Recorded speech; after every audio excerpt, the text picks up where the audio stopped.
Ladies and gentlemen and ladies, you're here with Fatal and the great Will Harbottle from Sideshow Collectibles, and we're going to talk about a couple pieces that he's worked on. He has blessed us with his presence here at StatueCon 2025. We are definitely grateful to have him here. Will Harbottle, ladies and gentlemen, and I want to first talk about this piece right here. Man, this is so cool. Now, I don't have a Luke in my collection, but I'm already committed to buying this one. Tell me about what you worked on with this and your thoughts about the piece overall. Yeah, we set out with this piece to make a collection centerpiece. You know what I mean? Like, Indeed. you know, some pieces are like, oh wow, that's a really cool whatever, but like sometimes you say, we want to make a centerpiece, you know, something that is going to be, you know, people are really proud of. So that's what we tried to do that with this one. It was, the design came to me, and so my participation in it was, I did the sort of rough mock-up of the whole thing with the X-Wing, the pose, and all that. And but all the detail work on this, sculpturally, was done by Aaron McNaught, and he put in so much time and energy into the X-Wing and all the details. Tim did the costume. About 3 or 4 of us worked on the portrait, because we kept trying to push it to get better and better. We did a draft, painted it, made some corrections, printed it out again. Jesse said we did 7 versions of the portrait on this thing. 7 versions, and this portrait looks good. And there was one you did in the past, and the portrait pales in comparison to this one. And I think you got Mark Hamill down pat here, and especially for the time that he played Luke Skywalker when he was young. Well, thank you. It looks real beautiful. One thing that I noticed about this piece, if we can go around the back, because you see this and you don't think that Sideshow is going to even think about putting any detail in the back. And when this is the first time I've seen it in person, and to see all the detail in the back. And I mean, the cross section is a pretty cool gag, right? I mean, that's neat. Absolutely. And this will you'll be able to open the cockpit. Yeah. Okay. A question that a collector had for me. This piece. Yeah, that's there because this is a prototype. That's why this one doesn't have it. So it won't have a factory sample, correct? Factory sample. On this one, I believe, the cockpit opens. Oh, and you'll be able to. It'll stay open. On this one, again, since it's not a finished piece, it kind of wants to close. But yeah, no, it'll totally hover like that. And that's one of those sweet moments. Right? Like, that's a lot of attention to detail. Now, I'm the kind of person that would buy something like this. Yeah. You mean unpainted, this to go with it. Like the way this is displayed, it feels like I'm a kid going to the Museum of Science and Industry. This is cool. Even the layout with the cut and sew. The process. Who worked on the cut and sew on this? That's one? Tim. Yeah, he's here. Yep. Yes. So like this is, I would love just like this, right? Because you get to see all the hard work that goes into this, the vision and everything. Yeah. So very beautiful, man. You have to come by for a visit, man. Oh, I would love to. Trust me. Any excuse to, especially go on vacation, right? Yeah, right. Okay. This is beautiful, man. And this will be shipping, you think about when? That's really not my department. So but my guess would be, 6-8 months, something like that, probably. Okay, because we're looking forward to it. I've never seen anything like this. It's like to sit around and be thinking, hey, we're gonna do this guy climbing up a ladder into a cockpit. Yeah.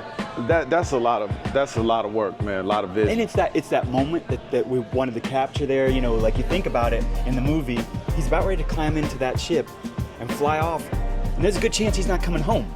So that's why he's kind of looking back over his shoulder, saying, you know, he's looking back at this is why I do that. This is why I'm doing this to protect and save all this stuff that I'm looking back at.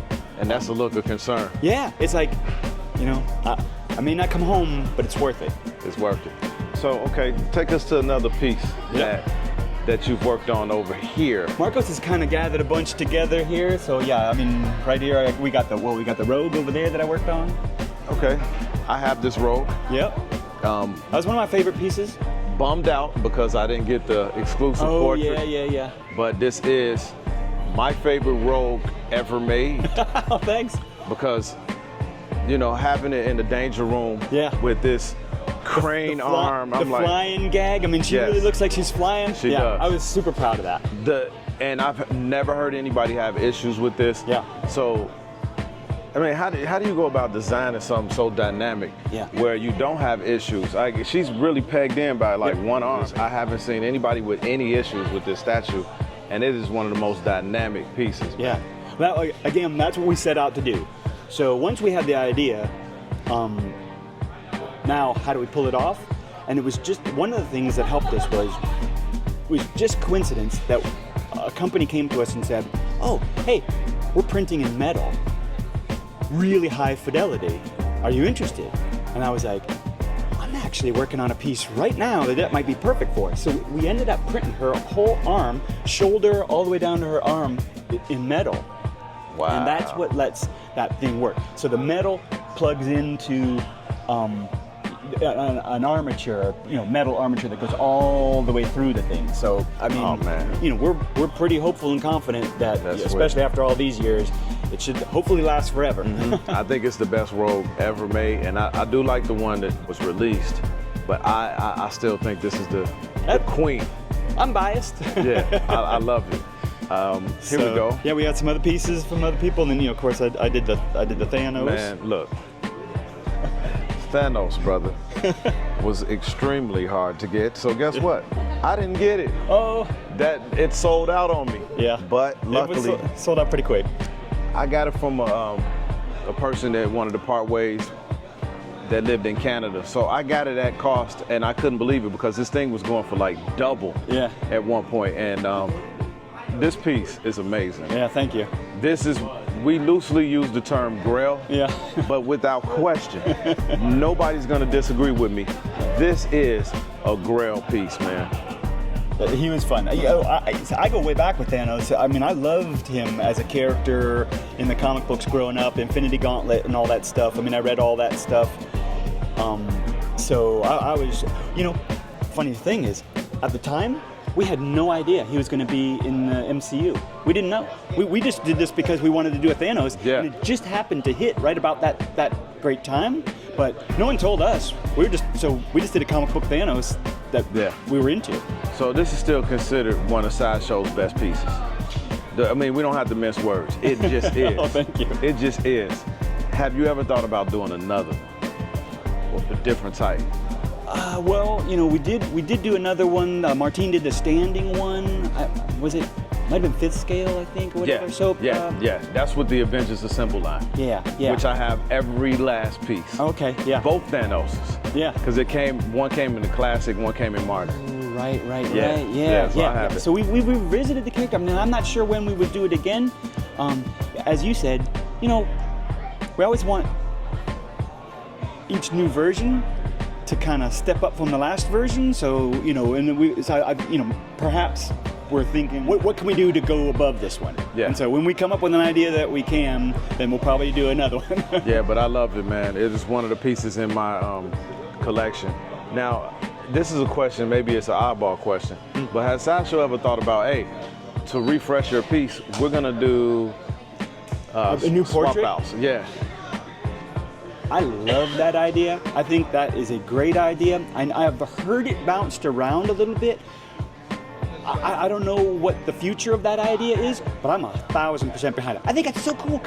You would, as you say, you would totally refresh the character with a different hand. A different hand. Well, I mean, or a different scope. Or different portrait or whatever. That goes without saying, one of the greatest pieces on the planet. Oh, thanks, man. As far as collectors go.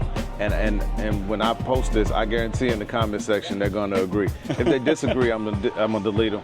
No, I'm just playing. But anyway, I do love that piece. Now, Mystique.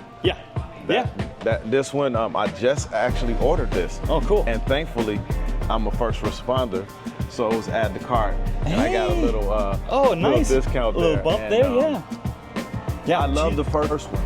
I did. But this one, with this light up feature. That turned out really well. The transforming of the arm, it's like in mid change. Yeah, And it's part of like the story, you know what I mean? Like you get we're always trying to figure out ways. You know, there are certain times when you say a piece like this. There's not a ton of the story there. I did that one, so You did that one too. I can criticize it. I just got this one. And it's a fun piece, but you know, it's sort of kind of a little bit what you'd call a museum pose possibly or something. I mean, she's just posing, looking good, right? But she's going to be next to my Superman that I got over here. Yeah. And the cloud. Yeah, no, that's perfect. fits. But then there are other pieces that might have a little more story to them. So obviously she's given a kind of a side look at whoever just walked in the room, and she's like, "Hey boys, you're a little too late. I'm about ready to release my friends right here." This is absolutely amazing, brother. So sometimes we definitely, it's fun to try to put a little story into the moment.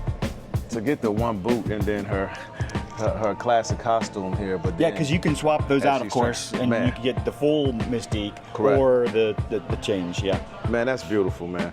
The color, I love Mystique. I love the X-Men, period. And this one's going next to my Domino. Oh, that's a great piece, man. Yeah. I don't hear people talk about that much, Yeah. but that piece is awesome. It is awesome. She's sexy, and I love the way she's just kind of like, pushing the handle with her foot. Absolutely. Yeah. On the slot machine. Yeah. To have it go with this one. Yeah, that's a good pair. I like that. Pretty cool. Yeah. I'm already like thinking about stuff way out when I see a piece. Yeah. All right, so this collection is all you. Yeah.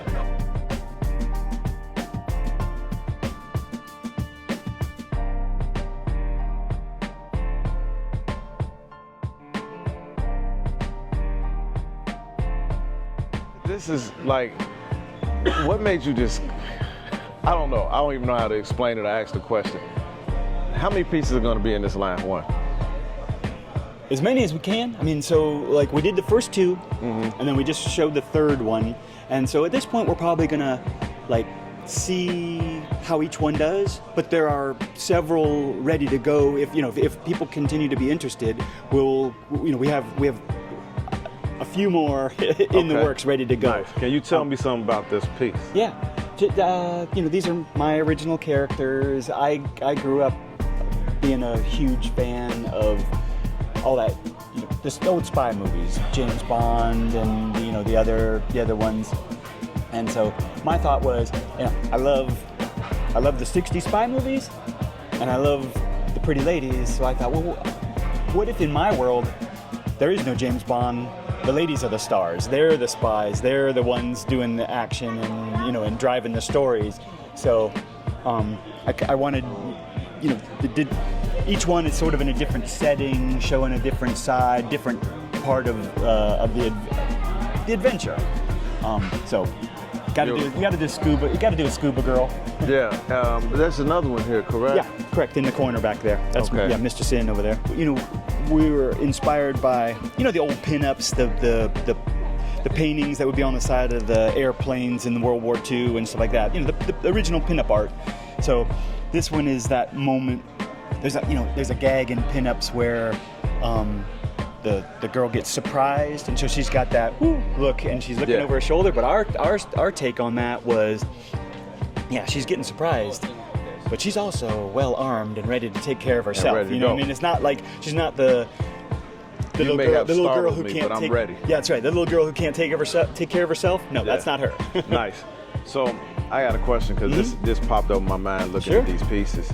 The person that comes to mind when I think about 60s, 70s, and those espionage type. Yep. Is Pam Grier. Oh heck yeah. So were you ever thinking about doing like somebody? You don't even have to finish the question. Yes.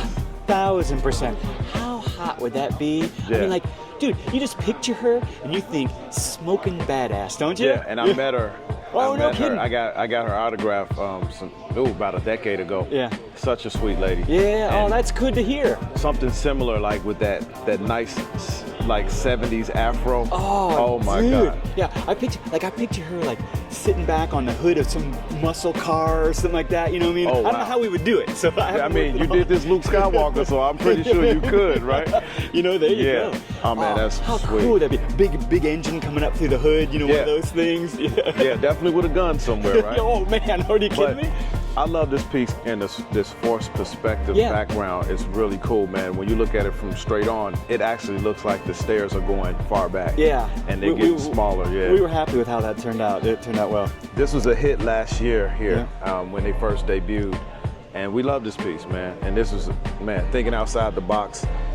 Well, that's exactly what we wanted. You know, with these pieces, they're not your typical, you know, Marvel, Star Wars, DC, or whatever. They're different. They're our own take, and we really wanted to think outside the box, push the envelope, and all those cliches. We wanted to stretch our wings and show what we can do in this hobby. We got the Fastball Special over there. Oh my goodness. Let's go over to the Fastball Special. Man, I slept on this one, and then when I was thinking about it, I'm like, which one should I get? This is the quarter scale. Yeah, and the fifth has the comic book option. This is awesome. Yeah, I had a lot of fun. You know, that was my first Wolverine that I ever got to sculpt like that. So, were there any fear in this project, taking this one on, with having Colossus hold an entire human being by his foot? By his foot. Yeah. So the design in that, how did you make this work? Yeah, you know, this piece followed.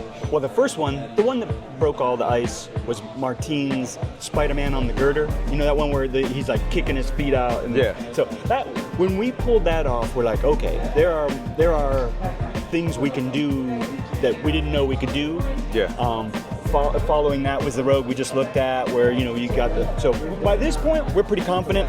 We knew how to get an armature inside there that was going to be metal, that would give us the support that we needed. Really, the trick of this one was being able to do the with and without the comic book. Getting that comic book to come out and swap out. Yeah. You know, for the 5th scale one was the real tricky part. It's like, how do you get that thing out of there without breaking it and stuff like that. So that was the tricky part of that. That's absolutely dope. I gotta try to get a hold of this.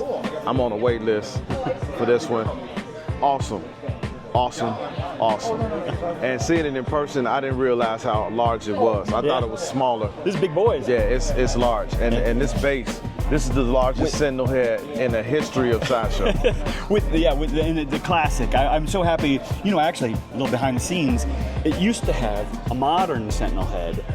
And that's how we sculpted it, and one of the guys in the studio, Matt Bischoff, said, you know, I have to say, I think it would be really way cooler with the old school classic sentinel head. And I was like, oh my gosh, you are so right. So we rebuilt the entire base with the classic, and I'm so glad we did. Amazing. You know, it would be different if you had a modern, a modern take on the sentinel head there. Okay, you've been with Sideshow for how long now? 11 and a half years, I guess. 11 and a half. Yeah. What inspires your passion for this? Well, I'm older. I spent a lot of years away from it. You know, I took some strange turns in my life. I was a potter for a long time. I was a glass blower for a long time.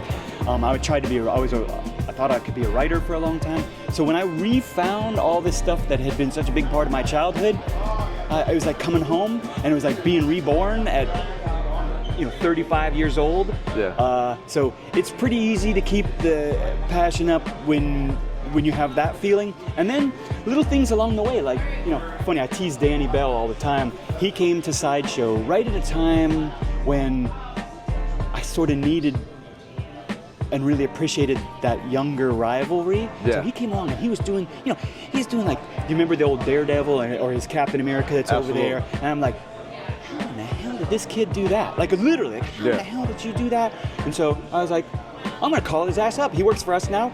I called him up and he's like, and like an hour and a half later, I'd get a video of like, here's how I did all that.